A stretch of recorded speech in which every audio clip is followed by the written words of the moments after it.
Guys, I woke up this morning and I had a package delivered. It was delivered before 7 a.m., if you can believe it.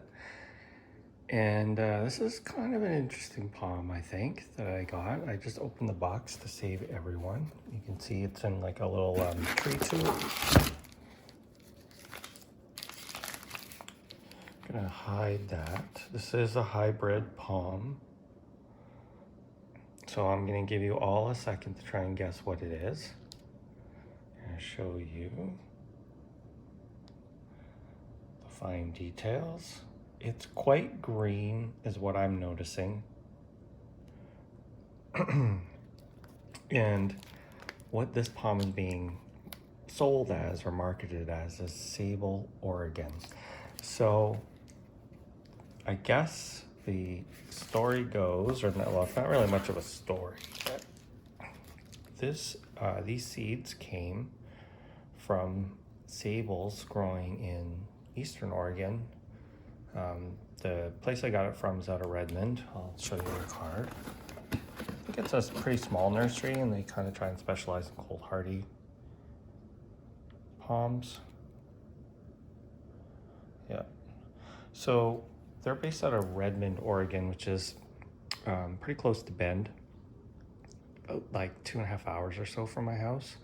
And it's on the other side of the Cascade, so it's quite cold there. Or I guess it's not super cold, but they get snow.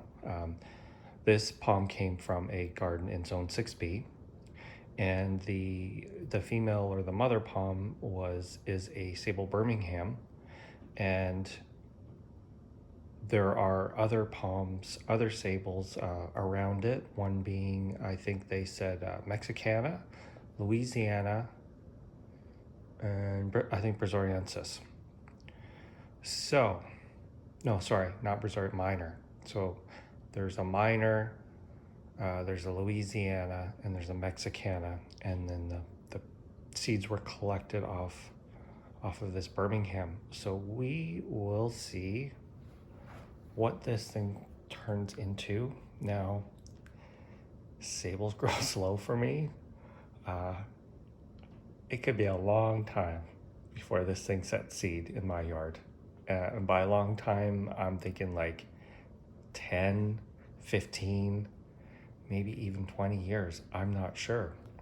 I guess it will kind of depend on the parentage, but it's quite green. A lot of my small sabal seedlings I find have a bluish tinge to them, although I do have a Birmingham outside, and well, I'll have to go look at that one, but I do think that one's a little bit green.